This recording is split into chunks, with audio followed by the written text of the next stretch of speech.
It's 10 Toes Tuesday, and we'll see how the lighting works out on this one. I've been trying to get a little bit better, but I got the roof done on my house. You guys will hear about that later on in a couple other videos. Put up this little tent, and I've got this little cement pad with a solo stove, or a version of a solo stove that I got for Father's Day. I haven't tested it out yet, but it's been raining, so I put this canopy up, but I didn't raise it all the way up. Anyway, I was going to talk about a whole different subject tonight, but some things happened over the Father's Day weekend that made me of how keeping it 10 toes down does not always have to be violent. There are a lot of people out there that want to see you fail and want to see you lose your cool. That was one of those experiences that I haven't had for a while, but that just manifested itself perfectly Saturday and gave me a chance to practice a lot of what I preach. I think I got ahead of myself. My channel is all up in you. I'm Al or Big Unc or whatever you want to call me. And that's what we're going over today, is how to keep your cool, your composure, how to get out of some situations safely. That can be another thing when you're confronted by a Karen or a Ken, or just maybe someone who uh, doesn't know what they're talking about, or they're just trying to knock you off a little bit. I do gun reviews, old head rants. 98% of these videos are unscripted. So if this is something that you're into and you think that you can benefit from or whatever, stick around. Again, I'm happy to see you on this 10 Toes Tuesday. So let's get right into it. Father's Day, Saturday, Father's Day weekend. So Saturday, I went up to the land. I went up to see, you know, what what my property looked like, if there was anyone up there, had they been tampering with anything, and luckily, no one had messed with it because it was all overgrown. As I was about to start filming, the neighbor who lives, he has 10 acres across the street. He comes over and we introduced ourselves. I hadn't met him before. What transpired was we had a good time. We laughed and joked. He actually does some lawn work, and he has a few customers that he cuts grass for. And because I'm across the street, he said, "Hey, would you mind if I cut your grass?" I said, "How much would you charge me?" He gave me the price. It was very reasonable for the amount that he was going to cut. And he just got through with that. Sent me a text an hour ago. So we talked about water, how to get sewer, what he's done to his place, if we needed help. If I was hunting or shooting, I could come over to his place. If he shot something that ran across, he can come over to mine. And he wanted to get a feel if I was coming in to cut down all the trees and put up a great big house and have 20 kids and loud parties and things like that. So that was great. Got back home, made some dinner, relaxed a little bit. Sunday, got up and went to the gym. And then I decided I wanted to wash my truck. I wanted to wash Willie and do a video on him. So there's a video of him coming. If I can get off this iPhone, the iPhones are I don't see what you guys like about them. It's 6 steps to do everything when it's 1 step on Android, but that's neither here nor there. I got up, I washed Willie, and I wanted this. I wanted to look for like a long sleeve or short sleeve kind of flannel shirt that was a certain color. I can't find it, but sometimes they have them up at this place called Rural King. And most of the country, well, I shouldn't say most of the country, not a lot of people know about Rural King compared to Tractor Supply. Now, they are the same, yet they're different. Rural King has just about everything that Tractor Supply has, except Rural King sells firearms. Tractor Supply does not, as of right now that I know of. There are a lot more Tractor Supplies than there are Rural Kings. The other difference is the Rural Kings are a lot bigger facility. They're about as big as a Walmart, but it's a little country store, kind of like you see the Dollar. If you see a Dollar General, there's probably a Tractor Supply somewhere, 5-10 miles down the road. Rural Kings, they are in some of the bigger cities, but in Ohio, there's like you really have to travel for it. This one is about 40 minutes away from me. I said, okay, I can go up, look for a shirt, film some content, going inside, just like you saw in the video yesterday, and I'll include that video of what happened. So I went inside, I was filming. I've never had problems before, and I've seen people filming plenty of things before in Rural King. Well, I went up to the counter to look at the guns. Now, I had filmed some holsters and things like that. Again, I wouldn't get my holster from Rural King, but they have a lot of hunting things. They have some steel targets, clay pigeons to do the skeet shooting, crossbows and compound bows, knives, and they have pistols and rifles. They have a decent selection. I wouldn't say a big selection, but they have a decent selection of what most people that shop at that store would want to buy. Some of your more specialized guns and things like that you won't find at a Rural King. I get up to the counter and I have finished shooting everything, and I wanted to look at a few guns. The Smith & Wesson Bodyguard 2.0 just came out, and I've been hearing very good things about it. I have the Ruger LCP 2, but then they have like this Ruger LCP Max, which is the competitor to the Smith & Wesson Bodyguard 2.0 that came out. It's chambered in 380.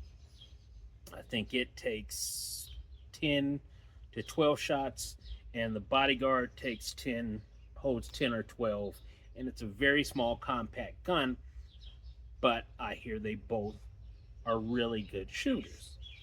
So they didn't have the Smith & Wesson Bodyguard 2.0, but they did have the Ruger.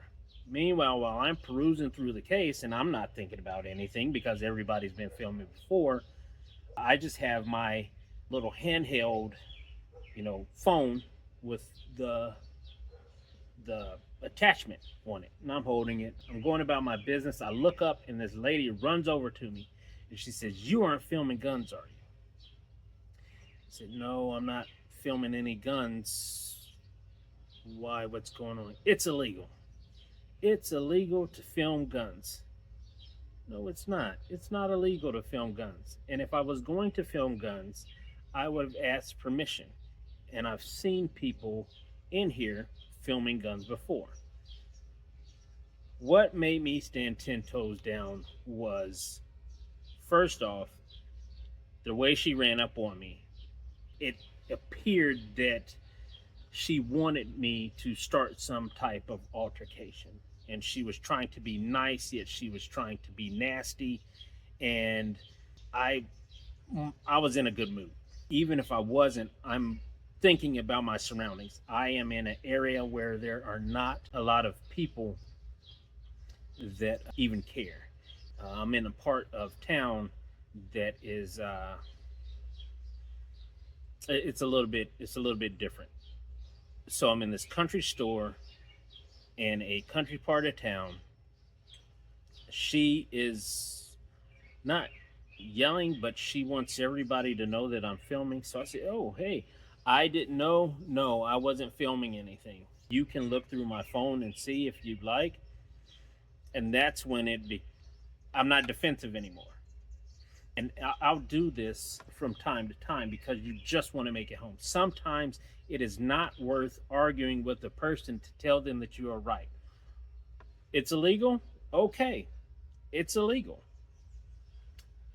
and just going about your business. You make it home. They don't call the police. There's not a chance for them to lie on you. Just get out of there. I can't stress this enough. With everything that is going on in the world, it is not worth trying to get into a physical altercation with somebody. If you can make your way and around that and just say, hey, you know what, my bad, I'm just gonna go. I also started thinking she has no idea. If I had have saw what I really wanted, I would have bought that gun right then and there for review, to shoot, to train with, whatever. She doesn't know that because she is only looking at the outside appearance. And I decided that I wasn't going to get a shirt from there. No need to film anymore.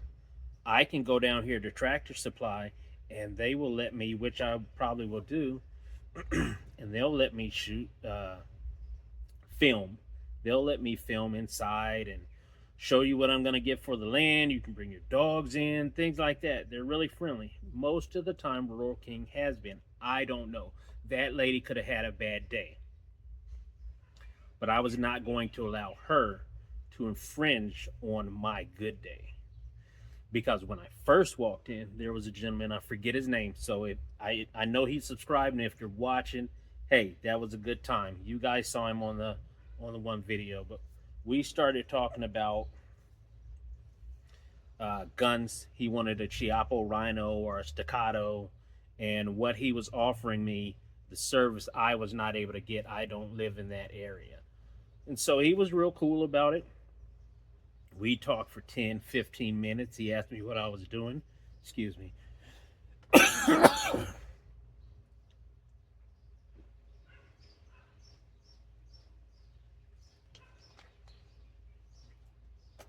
Oh, that cough was rough. Did y'all hear that? Ugh. Like I told you, unscripted. That snuck up on me. Anyway, me and him were talking for 15, 20 minutes. Uh, just about life, about what we wanted to do, about training. I told him, hey, you should go get some training from the range that you go to. He said he never thought of that. That's what, if I had everything to do all over again, that's what I would do. I would shoot a bunch of guns, get comfortable with one, buy one, shoot the crap out of it, then start buying another one, shoot the crap out of it. I didn't do that. I've done stuff backwards. So anyway, he was cool. So I was feeling really good. Went over to the clothes and then made my way to the guns where all of that happened. So you can always, keeping it 10 toes down does not always mean you have to be violent. And it doesn't mean you are a punk or some kind of scared person. If you just say, hey, cool, you don't want me to film? Okay. It's illegal for guns? Okay. You don't want me in your house? Okay. Whatever it may be. A lot of times, if you can just throw up your hands and let them argue, because it takes two people. Listen to me. It takes two people to argue. Have you ever been in a situation where you're arguing and the other person stops and you get so mad because they aren't arguing back that you continue to argue kind of with yourself, and then you get so frustrated with yourself that you kind of have to shut up, and you don't like that person anymore because they wouldn't argue with you? I've seen that happen to a lot of people. It's happened to me before. It takes two to argue. If you don't raise your voice, you don't get all upset, you just nod your head, it de-escalates a lot of things. You can save yourself a lot of trouble doing that. You can stay out of jail a lot of times doing that. Who cares? Who cares if they're right? It takes some discipline and it takes some practice, because not all of us are built like that. And I'm built to go. And I just had to step back and laugh and say, hey, maybe maybe she had a bad day. I hope you can take something from this and apply this and stand 10 toes down on this. Make it home. I want you to make it home at night to your loved ones. And this is whether you're a man or a woman, whatever. I want you to make it home at night to your loved ones.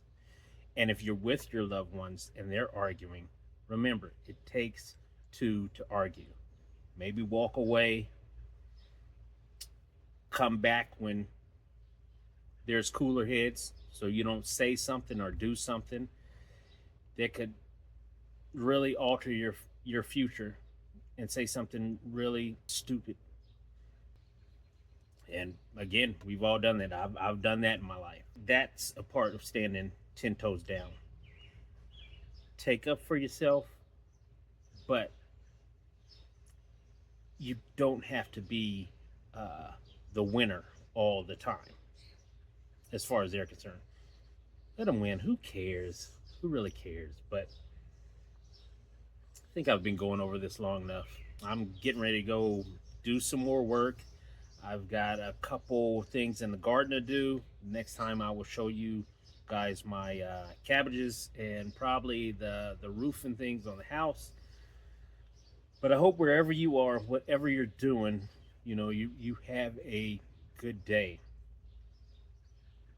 And until next time, and there will be a next time, I'm out.